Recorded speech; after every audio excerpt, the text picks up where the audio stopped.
천국은 마치 밭에 감추인 보화와 같으니 사람이 이를 발견한 후 숨겨두고 기뻐하며 돌아가서 자기의 소유를 다 팔아 그 밭을 사느니라. 또 천국은 마치 좋은 진주를 구하는 장사와 같으니 다 같이 극히 값진 진주 하나를 발견함에 가서 자기의 소유를 다 팔아 그 진주를 사느니라. 아멘. 네, 우리가 앞뒤 좌우에 있는 분과 인사하실 때 제가 인사하라는 대로 좀 하시면 좋겠어요. 기쁨은 더하고 슬픔은 빼고 사랑은 곱하고 은혜는 나누며 삽시다. 아멘입니까? 네, 올 한 해를 마무리하면서 여러분들이 기쁨은 더해지고요. 그리고 여러분의 마음속에 힘들게 했던 슬픔들은 빼지고요. 또 하나님의 사랑과 하나님의 은혜는 점점 곱해져 가고요. 무엇보다도 하나님의 은혜가 여러분 가운데 넘쳐남으로 많은 사람들과 나누는 복된 삶이 되기를 주님의 이름으로 축복합니다. 마태복음 13장은 천국 비유장이라고 그래요. 천국을 이 땅의 언어들 가지고 비유하는 내용이다 하는 얘기가 있습니다. 그러면서 오늘 44절과 46절을 보면 두 개의 큰 비유가 나와요. 44절 보니까 천국은 마치 밭에 감추인 보화와 같다. 46절에도 천국은 마치 좋은 진주를 구하는 장사와 같다. 천국은 이런 모습이다 라고 얘기하고 있어요. 근데 많은 분들이 천국, 하나님 나라에 대한 많은 오해들을 갖고 있어요. 하나님 나라 그러면 죽어서 가는 천국, 이렇게 우리는 그런 개념이 박혀 있는데 틀린 말은 아니지만 그러나 다 맞는 것은 아닌 것 같아요. 우리가 갖고 있는 공간적이고 시간적인 개념에서의 천국은 조금은 맞지만 다는 맞지 않다 하는 것을 얘기해요. 공간적으로 말하면 우리 예수 천당, 불신 지옥 뭐 이렇게 얘기하잖아요. 그 맞는 말이에요. 그리고 우리가 시간적으로는 지금과 상관없는 죽어서 가는 하나님 나라, 죽으면 가는 천국이라고 생각하는데 또 맞는 말이죠. 그렇지만 그게 빼진 게 있어요. 오늘 우리가 이 땅을 살아가면서 우리는 하나님 나라를 경험하고 하나님 나라를 맛보고 있다는 것을 놓치게 되더라는 거예요. 그러면 우리가 신학적으로 성경적으로 하나님 나라의 개념이 도대체 무엇이냐라는 거예요. 하나님 나라는 바로 하나님의 다스림 가운데 있는 것, 하나님의 통치 가운데 있는 것을 하나님 나라라고 그래요. 나라가 세워지기 위해서는 나라가 세워지는 세 가지 조건이 있어야 된다고 그랬죠. 그게 뭐예요? 국민, 영토, 주권.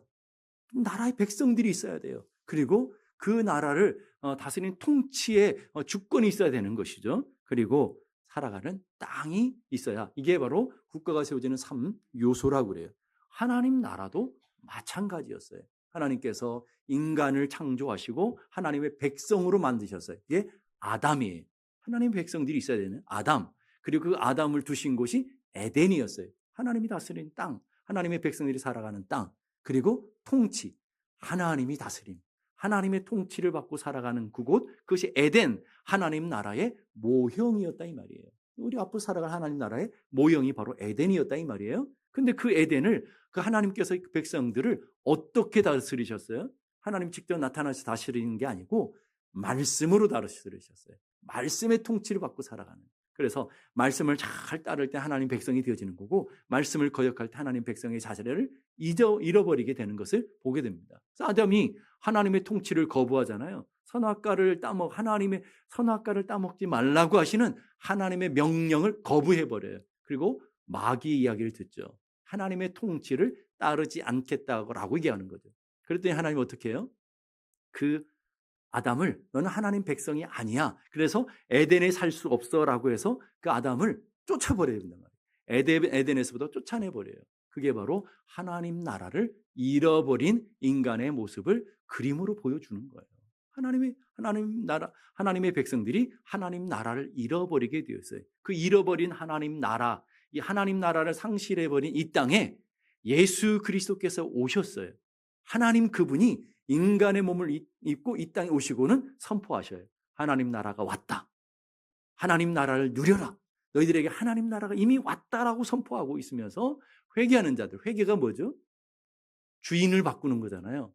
전에 내가 주인 되어서 세상의 소견을 따라 살아왔던 내 삶이, 내가 주인 된 삶에 하나님을 모시고 살아가는 걸 회개라고 하는 거예요. 그러니까 하나님을 모시고 살았더니 너희들 안에 하나님 나라가 이루어졌다라고 선포하시는 거예요. 자, 그래서 누가복음 17장 20절 21절 그 하나님 나라의 모습을 이렇게 설명해요. 하나님의 나라를 볼 수 있게 임하는 것이 아니요 또 여기 있다 저기 있다고도 못하리니. 하나님 나라가 어디 있습니까? 여기 있다 저기 있다 못한다 이 말이에요. 왜? 하나님 나라는 여기도 있고 저기도 있을 수 있으니까. 하나님 나라는 볼 수 있게 임하지 않는다는 말은 뭐예요? 물리적이고 공간적이고 현상적인 하나님 나라가 아니라는 거예요. 하나님 나라의 진짜 중요한 것은 내가 지금 하나님의 통치 가운데 살아가는지 하나님의 말씀에 이끌려 살아가고 있는지가 중요하다라는 거예요. 그래서 하나님 나라가 어디에 있어요? 너희 안에 있느니라. 하나님 나라가 너희 안에라는 건 두 가지 의미예요. 여러분의 마음에도 있는 것이고 두세 사람이 모여서 예배하는 이 교회 안에 하나님 나라가 이루어지고 있다는 거예요. 하나님 나라가 여러분의 마음 가운데 이루어지면 천국이 되어지는 것이고, 그래서 여러분의 가정이 하나님 나라가 여러분 예수님 모시고 살아가는 가정이 되면 하나님 나라가 되어지는 것이고. 천국, 그런 천국은 싫어요. 우리 가정 같은 천국은 아니, 그건 온전한 하나님의 은혜를 맛보지 못했기 때문에 나타나는 거예요. 진짜 은혜를 맛보고 진짜 성령으로 충만했을 때 그 하나님 나라를 우리는 살아가게 된다. 너희 안에 있느니라 라고 설명하고 있어요. 그걸 잘 보여주는 찬송이 찬송 438장이에요. 잘 들어보세요. 내 영혼이 은총 입어 중한제짐 벗고 보니. 내 영혼이 예수님을 만나서 예수님을 영접했더니 중한제짐이 다 벗겨졌어요. 지금까지 내 인생에 무겁게 했던 것들이 다 벗겨졌어요. 그랬더니 슬픔 많은 이 세상도 천국으로 화하도다. 슬픔 많은 세상이 변한 거예요? 내가 변한 거예요? 대답을 잘 하셔야 돼요. 세상이 변했어요? 내가 변했어요? 내가 변했어요. 가정이 변했어요? 내가 변했어요? 내 남편이 변했어요? 내가 변했어요? 그게 정답이에요. 남편은 똑같아요. 내 자식놈들 똑같아요. 그런데 내가 하나님 나라가 이루어지니까 천국이 되어져요. 여러분 그 천국을 누리고 계십니까? 못 누리고 계시면 남편 탓하면 안 된다는 거예요. 못 누리고 계시면 자녀 탓하면 안 된다는 거예요. 누구가 문제예요? 내가 문제라는 거예요. 내가 하나님 나라를 누리고 있으면 슬픔 많은 그 세상 그대로 있어요. 고난 많은 그 세상은 그대로 있어요. 아픔과 환난이 많은 그 세상은 그대로 있어요. 그러나 나는 하나님 나라를 누리고 있다 이 말이에요. 하나님 나라를 살아가요. 2절은 더 정확하게 해요. 주의 얼굴 뵙기 전에는 지옥이었어요. 멀리 뵀던 하나님 나라와 상관없는 지옥인 삶을 살아요. 그러나 내 마음속에 예수님을 모셨더니 천국이 어디서 이루어져요? 내 마음속에 이루어지게 됐다. 그래서 날로 천국이 가까워지더라. 높은 산이나 거친 들이나 초막이나 궁궐이나 이건 뭐예요? 여러분의 상황과 상관없이 건강하든 건강하지 못하든 돈이 있든 돈이 없든 내 삶이 잘 나가든 못 나가든 내 사업이 성공하든 성공하지 못하든 내 자식들이 잘 되든 안 되든 상관없이 이런 말이에요. 그게 높은 산이나 거친 들이 초막이나 궁궐이나 상관없이. 그럼 중요한 것은 내 주 예수 모신 곳이 그 어디나 하늘나라. 내 주 예수를 누가 모셔요? 내가 모시는 거예요. 우리 가정이 모시는 거예요. 우리 예수를 모시고 살아가는 곳이 천국이 되어지는 거라는 거예요. 여러분은 천국을 누리는 삶을 살기를 간절히 바랍니다. 그래서 할렐루야 찬양하세. 내 모든 죄 사함 받고 내 모든 짐들이 벗겨지고 나니까 주 예수와 동행하니 그 어디나 하늘나라. 어디가 하늘나라라고요? 여러분이 있는 곳이 하나님 나라가 되는, 여러분 있는 곳이 천국이에요. 어때요? 여러분 천국을 살고 있습니까? 여러분은 천국이 이루어졌습니까? 그 천국을 이루며 천국을 삶을 살아가는 여러분 모두가 되기를 간절히 바랍니다. 옆에 분 한번 보세요. 천국을 누리고 사는 얼굴 같은지, 천국의 삶을 사는 것 같은지 한번 보시라는 거예요. 천국은 그런 것이다 하는 얘기하면서 오늘 두 가지 비유를 통해서 천국에 대한 이야기를 설명하고 있더라는 거예요. 자, 그러면서 두 비유는 감추어져 있는 보화를 찾는 거예요. 감추어져 있는 진주를 찾는 거예요. 감추어진 보화, 진주가 뭘까요? 성경에 말하는 감추어진 보화, 진주를 내가 찾아야 되는데 그 보화와 진주가 뭘까? 금괴인가? 아니면 진짜 저기 태평양에서 발견한 그런 진주인가? 흑진주인가? 그런 얘기를 성경에서 하지는 않는다 이 말이에요. 그럼 뭔가 도대체 이 보화, 진주를 뭘 얘기하는 것인가? 성경은 아주 친절하게 그 대답을 설명해 줘요. 여러분이 성경을 안 읽어서 그렇지 성경을 잘 읽으면 그 안에 다 답이 나와요. 보시면 그 보화가 뭔지 골로새서 2장 2절 3절 하나님의 비밀은 그리스도를 깨닫게 하려는 것입니다. 자, 비밀이 뭐라고요? 그리스도를 깨닫는 거예요. 그리스도가 있어요. 그런데 그리스도를 몰랐어요. 근데 내가 만나고 나니까 깨달아져요. 그걸 맛보고 나니까 누리게 돼요. 그렇게 깨닫게 되는 것인데, 그 다음 보세요. 그 안에 지혜와 지식의 모든 보화가 감추어져 있느니라. 어디에요? 어디에 보화가 있다고요? 성경적으로 얘기하셔. 어디에요? 어디에? 그리스도 안에. 그리스도 안에. 그러니까 그리스도를 만난 사람, 그리스도를 품고 살아가는 사람, 그리스도를 모시고 살아가는 사람은 그 안에 뭐가 있는 거예요? 보화. 보화가 있어요. 여러분은 보화를 갖고 살아가는 거예요. 자, 그 다음에 고린도후서 4장 7절 사도 바울이 이렇게 얘기해요. 우리가 이 보배를 질그릇에 가졌으니 그랬어요. 자, 질그릇은 뭐예요? 우리가 질그릇이에요. 그런 깨지기도 쉽고 모나기도 쉽고 상처도 잘 받고 잘 삐지고 섭섭해하고 이리저리 럭비공보다도 더 여기저기 튈지 몰라. 예? 여러분들은 왜 투박해요? 예? 세월이 지나가는데도 여전히 투박해. 오늘 우리들의 모습이 그렇다 이 말이에요. 그게 질그릇이기 때문에 그래요. 여러분 남편에 대해서 너무 기대하지 마시고요. 여러분 아내에 대해서 너무 기대하지 마시고 볼 때마다 뭐로 보라고요? 질기로우시구나. 질기로우시구나. 잘 삐지는구나. 잘 토라지기도 잘하는구나. 섭섭병도 잘 되는구나. 이렇게 생각하시면 돼요. 근데 그 질그릇이 문제가 아니라 거기 안에 뭐가 들어있어야 된다고요?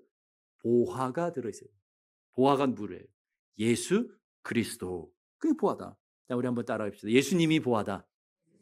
다시 한번. 예수님이 나의 보화다. 여러분 어떠세요? 그 보화를 만나셨어요? 보화를 간직하고 계십니까? 그 보화를 만나고 간직하는 사람이 천국을 누리게 된다. 이 말인 것이죠. 요한복음 1장 9절 10절 보니까 다 누리는 게 아니더라는 거예요.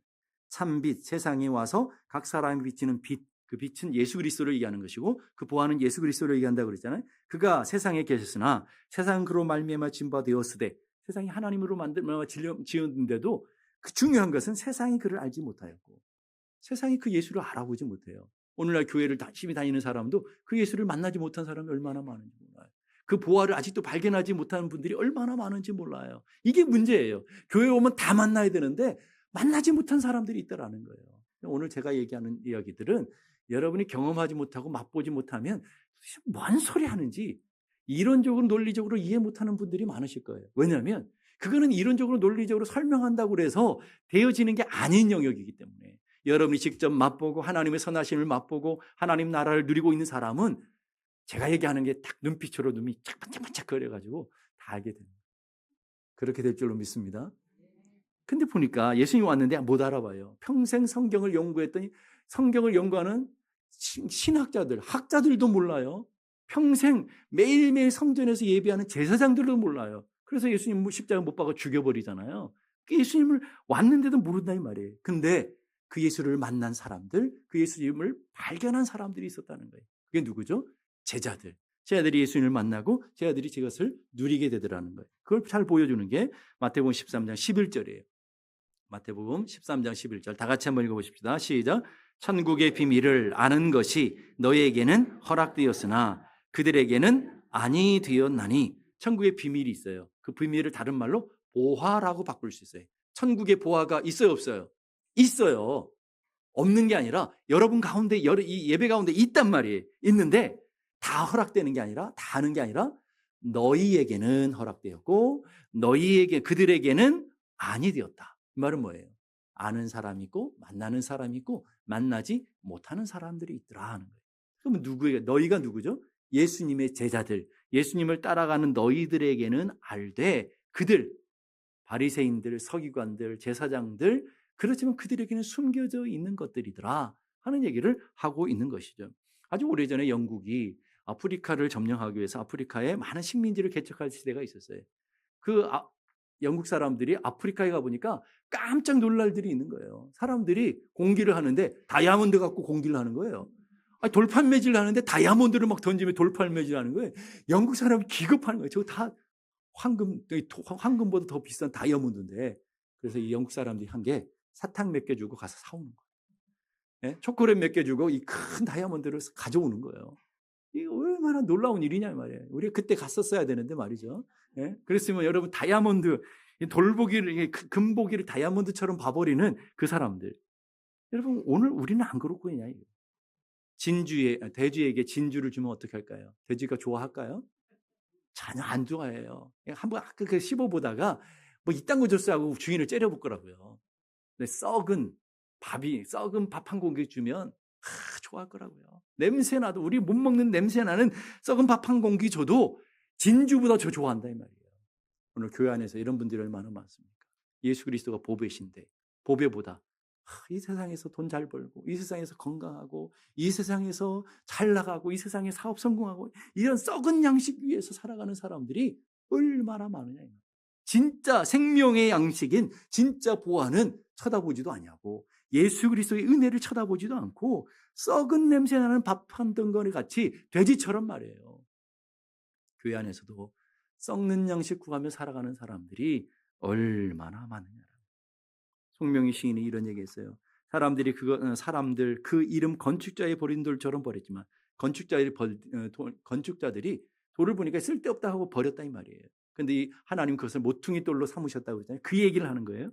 내 마음에 새겨진 이름 아름다운 보석 모퉁이 돌이 되었어요. 내 인생의 기반이 되었어요. 내 믿음의 집을 짓는 기초가 되었다 이 말이에요. 내게 있는 귀한 비밀이라 내 마음에 숨겨져 있는 기쁨 예수 그 이름 나는 말할 수 없네. 오늘 주님이 주시는 그 은혜를 경험한 사람들은 그 신비한 비밀들을 맛보며 누리는 사람들이 되어지는 거예요. 여러분의 인생의 보화는 무엇인가요? 여러분이 가장 귀하게 가치 있게 여기는 것들은 도대체 무엇입니까? 돈입니까? 건강입니까? 자녀들입니까? 아니면 부귀, 영화입니까? 아니면 쇼핑입니까? 명품입니까? 골프, 테니스, 낚시 뭐 이런 것들입니까? 그게 여러분 인생 가장 소중한 것입니까? 근데 이 보화를 농부가 어떻게 발견하고 진주 장사가 어떻게 발견했어요? 농부는 어떻게 발견했어요? 밭을 열심히 갈다가 보화를 발견했고요. 진주 장사는 그 좋은 진주를 찾기 위해서 갈망하며 목마르며 여기저기 돌아다니며 열심히 살다가 결국은 그 보화를 발견하게 되었다라. 우연히 발견하는 것 같지만 우연이 아니라 필연이었다. 오늘 보면 그 보화를 품고 있는 밭이 도대체 뭘까요? 성경은 그 밭을 바로 교회라고 얘기한다. 교회에서 열심히 밭을 갈고 있어요. 열심히 헌신해요. 열심히 충성해요. 열심히 예배를 드려요. 열심히 기도해요. 열심히 하나님의 말씀을 묵상하며 하나님의 말씀을 배워요. 그 자리에서 뭘 발견한다고요? 보화를 발견하더라. 아무나 발견하는 게 아니라 골프 치다 발견 못한다는 거예요. 낚시하다 발견 못한다는 거예요. 쇼핑하다 발견 못한다는 거예요. 좋은 맛집 찾아다니다 못 발견한다 이 말이에요. 오직 그것은 밭에 있는 거예요. 밭에 숨겨져 있다 이 말이에요. 그 밭은 어디라고요? 교회. 예배드리다가 기도하다가 말씀 듣다가 오늘 여러분처럼 발견하는 보화, 그 보화를 오늘도 여러분들이 발견하기를 간절히 바랍니다. 근데 그 보화를 발견한 사람들의 모습을 한번 보자고요. 44절 보니까 사람이 이를 발견한 후 숨겨두고 어떻게 했어요? 기뻐하며 돌아가서 자기 소유를 다 팔아 그 밭을 사느니라. 보니까 보화를 발견했더니 기쁨이 충만해지더라. 여러분 생각해 보세요. 여러분의 집 앞에 마당을 팠는데 보물이 나왔어. 별로 안 기쁜 얼굴이시네. 네, 그러면 여러분의 뒷마당에 보물이 나왔어요. 얼마나 기쁘겠어요? 얼마나 행복하겠어요? 그런 것처럼 여러분 예수님을 만났어요. 영적인 진리를 깨달았어요. 그러면 아까 하고는 반응이 다르시네요. 아까 보화 발견했다니까 진짜 웃음이었는데 오늘은 뭐 그런 거 이러시는데 얼마나 기쁘냐 이 말이에요. 바로 신앙은요. 이런 기쁜 비밀이 숨겨져 있는 거예요. 신앙생활에는. 그래서 예수 믿으면 산보가 생긴대요. 예수 믿으면 예뻐지고요. 예수 믿으면 바빠지고요. 예수 믿으면 기뻐진대요. 옆에 분 보세요. 예뻐진 것 같아요? 옆에 분 보세요. 옆에 분 바쁘신 것 같아요? 아니, 돈 버느라고 바쁜 게 아니라 놀러 다니는 게 바쁜 게 아니라 주의 일을 하며 말씀을 읽으며 성경 읽으며 그렇게 바빠지더라는 거예요. 세 번째는 기뻐지더라는 거예요. 산보가 생긴다고 그랬어요? 뭐뭐 생긴다고요? 예뻐지고, 예. 두 번째, 바빠지고 기뻐져야 돼요. 예수 믿으면 여러분 안에 하나님이 주시는 은혜로 충만해지는 은혜가 일어나야 될 줄로 압니다. 교회 막 주일 한 번 딱 오는 건데 도살장에 끌려가는 소모냥 막 마지못해 억지로 이런 무슨 기쁨이 있고 무슨 은혜가 있겠냐 이 말이에요.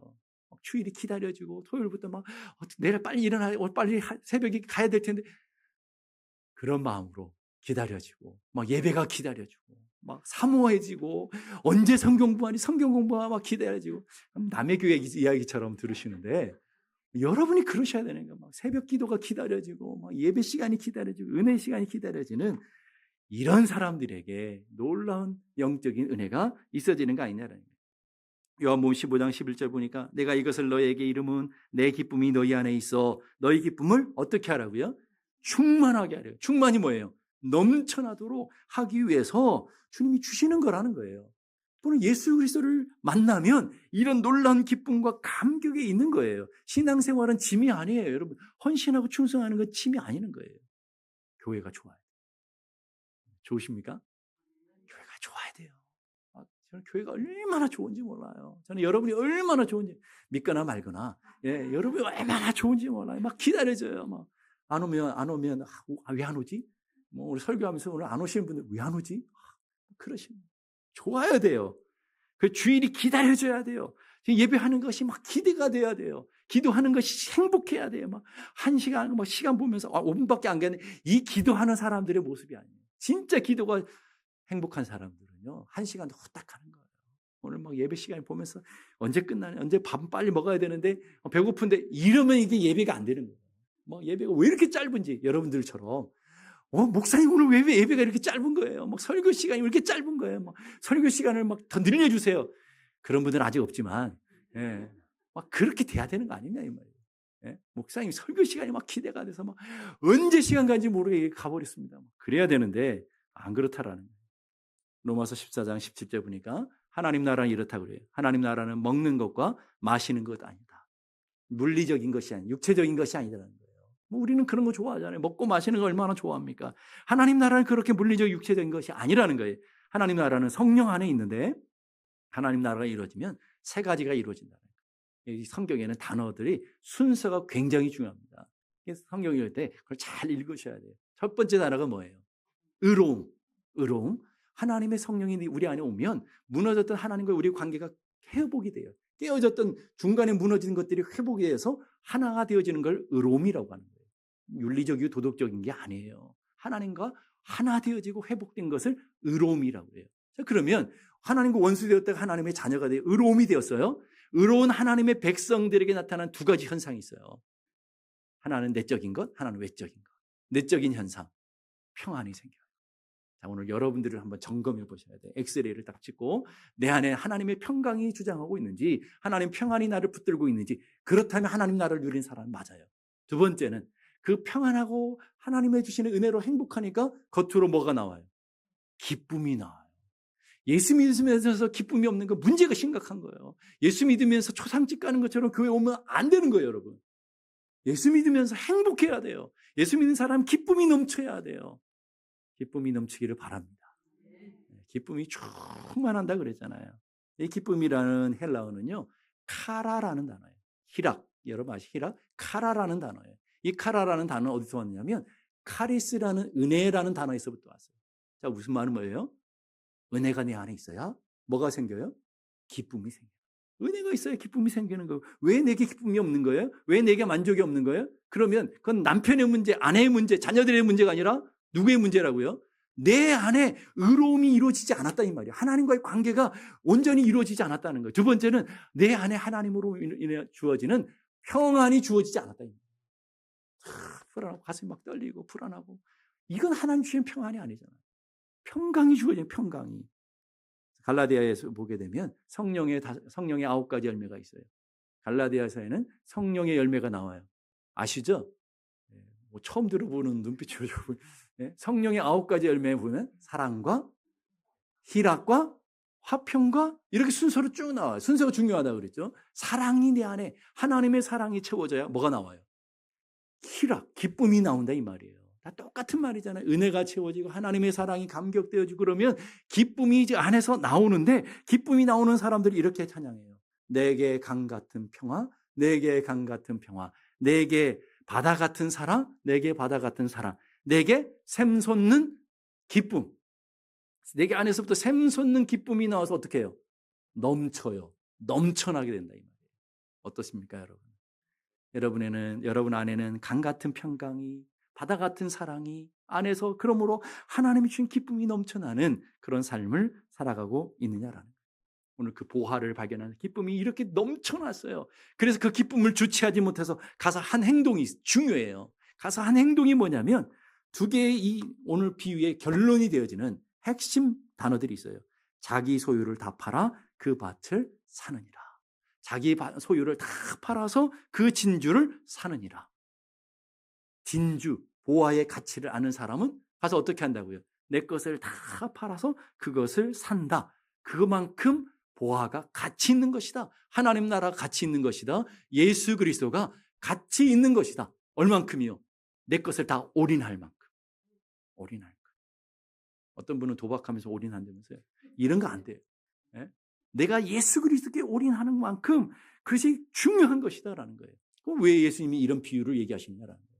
자, 이 비유는 누구에게 지금 설교하시는 거죠? 허다한 군중들이 아니에요. 예수님을 비난하는 바리새인과 서기관들이 아니고요. 예수님을 쫓아가는 제자들. 예수님을 쫓아가는 제자들. 그 예수님을 쫓아가는 제자들은 지금 집과 직업과 부모와 형제자매와 처자식을 다 내버려 두고 예수님을 지금 쫓아가고 있잖아요. 그러면 그 길이 어떤 길일까요? 평안한 길이었을까요? 늘 만족한 길이었을까요? 늘 성공하는 길이었을까요? 사람들이 박수받는 길이었을까요? 그랬으면 누가 안 쫓아가겠어요? 근데 그 길은요, 때로는 고난이 있고 환난이 있고 어려움이 있고 수많은 사람들이 조롱하고 피난하고 외롭고 힘든 순간들이 너무나 많은 거예요. 그러다 보니까 수많은 사람들이 왔다가 다 떠나는 거예요. 왔다가 한 사람 한 사람 가는 거예요. 그래서 예수님이 제자들에게 물어요. 너희도 가려느냐? 너희도 갈 거야? 너희도 저것 때문에 갈 거야? 너희도 이것 때문에 갈 거야? 물어보시는 거예요. 물어보신다고요. 그런 사람들에게 주님이 그 제자된 공동체에게 얘기하시는 거예요.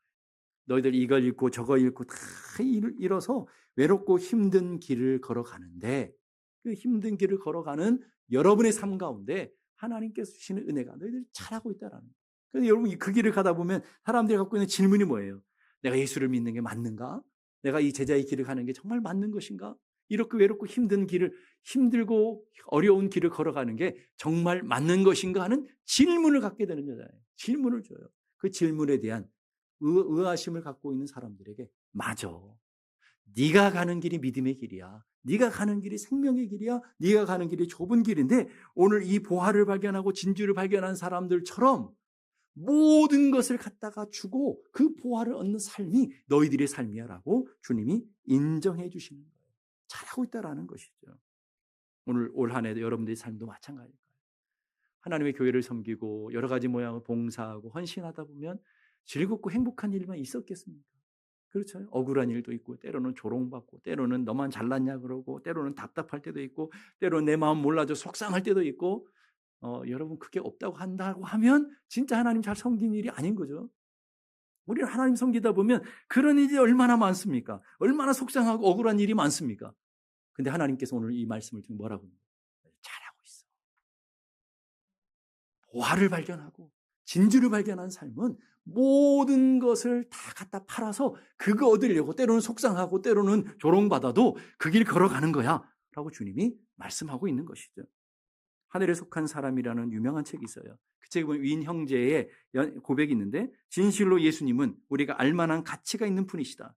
그분은 우리의 삶 전체를 받으시기 합당한 분이시다. 모든 것을 팔아서 살만한 가치가 있는 분이라는 거예요. 여러분의 삶을 그분께 드린다면 결코 후회하지 않을 것이다. 여러분은 그분을 따르겠는가? 어때요? 그래도 따르겠어요? 갖다가 다 팔아야 되는데? 다 팔아야 되는데. 자, 그러면 우리 한번 그 삶의 자리로 한번 돌아가 보자. 갖다가 막 팔아요, 지금. 내 예물도 갖다 막 팔고, 멀쩡했던 집도 가서 여러분이 남편이 오늘 가면 막 갑자기 팔아버려요. 예? 그러면서 보잘것없는 밭 하나 산다고. 지금 막 집에 있는 모든 가구들 갖다 다 팔아버리고, 그러면 여러분은 어떻게 반응하셔요? 할렐루야 그렇게 반응하지 않으시고, 아마 미쳤나? 제정신인가? 아마 그러실 거라고요, 대부분. 이게 정상적인 반응 아닙니까? 왜? 왜 그럴까요? 내 그 밭 안에 보물이 숨겨 있는 걸 모르니까. 정상적인 반응. 오늘 교회를 섬기며 여러분 헌신하다 보면 세상 사람들이 어때요? 저 미친 거 아니야? 뭐 저렇게까지 예수를 믿어야 돼? 저렇게까지 교회 다녀야 돼? 이러는 분들이 있다 이 말이에요. 왜 그럴까요? 그 밭에 있는 정상적인 보화를 알지 못하니까 그런 반응이 있을 수 있다 이 말이에요. 그럼에도 불구하고 이것저것 다 자기의 소유를 다 파는 사람은 행복해요. 즐거워요. 기쁨이 충만해요. 뭐 때문에요? 나만 알거든요. 그 밭을 사면 보화가 있다는 것을. 그 진주가 얼마나 소중한 것을 내가 알기 때문에 내 모든 것을 투자해도 모든 것을 들여도 하나도 아깝지가 않은 거예요. 내가 발견한 보화가 훨씬 더 크기 때문에 내가 발견한 이 진주가 훨씬 더 좋은 것이기 때문에 그걸 발견했던 사도 바울은 이렇게 말해요. 그러나 무엇이든지 내게 유익하던 것, 내가 유익하고 사랑했던 것들을 내가 그리스도를 위하여 다 해로 여길 뿐만 아니라 다음 뭐예요? 또한 모든 것을 해로 여김은 주 예수, 내 주 그리스도 예수를 아는 지식이 가장 고상하기 때문이라. 내가 그를 위하여 그 다음 중에 모든 것을 잃어버리고 배설물로 여김은 어떤 것 아니에요. 이라는 거 필요 없는 것을 버리는 게 아니에요. 모든 것, 좋은 것, 사랑하는 것, 귀한 것 그런 것까지도 다 배설물로 여기는데 그 이유가 뭐예요? 난 보화 발견했어. 난 그리스도를 발견했어. 그리스도 안에서 내가 발견되기를 원해. 내가 그 예수면 모든 걸 줄 수 있어. 이런 감격과 놀라운 고백을 하나님 앞에 하는 거예요. 이 놀라운 신비를 아는 분들은 그 고백하며 사는 거예요. 이렇게 결단하며 살아가는 거예요. 여러분은 어떠시냐? 여러분 예수를 발견하셨습니까? 여러분이 그 예수를 위해 여러분이 모든 것들을 배설물로 여길 수 있는 믿음의 결단이 있느냐라는 거예요. 여러분 최근에 여러분의 가슴을 뛰게 했던 일이 뭘까요? 여러분을 설레게 했던 일이 뭐예요? 여러분의 눈을 반짝반짝하게 했던 일이 뭐예요? 여러분의 귀를 쫑긋 세웠던 일이 무엇입니까? 여러분 자다가 벌떡 일어설 수 있었던 일이 무엇입니까? 로또 됐나 안 됐나 확인하는 거예요? 어디 축구 경기가 어디 이겼나 그런 거 확인하는 거예요? 아니면 어디 낚시 가자고 하는 얘기예요? 골프 가자는 이야기예요? 그게 막 귀가 쫑긋쫑긋거리고 가슴을 떨리게 합니까? 남편이 명품 사온다고 하는 얘기요? 뭘까요, 여러분? 여러분의 가슴을 떨리게 하고 여러분의 심장을 울리게 하고 여러분을 설레게 했던 일이 뭐예요? 바로 예수 그리스도에 되지 않겠냐? 예수 그리스도 그 가치를 알면 한국에 CCC를 만든 김준건 목사님이 계시는데 그분이 유명한 설교를 하는데 백문일답이라는 설교를 해요. 100가지 질문을 하는데 100가지 질문의 답은 하나뿐이에요. 그 답은 예수 그리스도. 예수 그리스도십니다. 자, 질문은 이런 것들이에요. 제가 100개는 다 하지 않게요. 100개는 하지 몇 개만 제가 말씀드려 볼게요. 오늘 우리 머리 위에 하늘을 활짝 열고 계시는 분은 누구십니까? 누구라고요? 답은 하나라고요. 예수 그리스도라고요. 자, 그다음에 우리 보고 가장 기뻐하시는 분은 누구십니까? 우리에게 발벗고 뛰어오실 분은 누구십니까? 내가 알기 원하고 더욱 알기 원하시는 누구십니까? 나를 하루 종일 내 생각만 하는 분은 누구십니까? 내 갈급한 내 삶을 채워주실 분은 누구십니까? 이런 내용이 100가지입니다. 올해 부산의 해운대에서 보면 해운대 성령 집회가 있었대요. 그 성령 집회 우리 교회 우리들 교회에 이찬수 목사님이 설교했는데 똑같은 백문일답을 하셨대요. 이거 이런 거예요. 우리의 세상의 주인은 누구십니까? 여러분의 인생의 목표는 무엇입니까? 우리의 삶의 이유가 무엇입니까? 어떻게 하면 영원한 생명을 얻습니까? 어떻게 하면 절망과 소망을 바꾸는 비결을 배울 수 있습니까? 불러도 지치지 않는 그 이름은 무엇입니까? 예수. 저는 여러분이 세상의 돈 때문에 가슴 떨리고 또 세상의 명예 때문에 또 그 여러분의 심장이 떨리고 이런 게 아니라 세상 것 때문에 썩는 양식들을 위해 때문에 여러분이 기대가 되고 소망이 되는 것이 아니라 예수 그리스도 그 이름, 그 이름의 의미와 그 가치를 발견한 것 정도가 아니라 맛봄으로 인해서 여러분의 심장이 뛸 수 있는 그 예수로 말미암아 여러분이 설렐 수 있는 그 예수로 말미암아 눈이 번쩍 들고 여러분의 귀가 쫑긋 세워질 수 있는 그 예수 그리스도로 말미암아 여러분이 자다가도 벌떡 일어설 수 있는 그런 놀라운 보화 진주를 발견하시는 여러분들이 되기를 주님의 이름으로 축복합니다.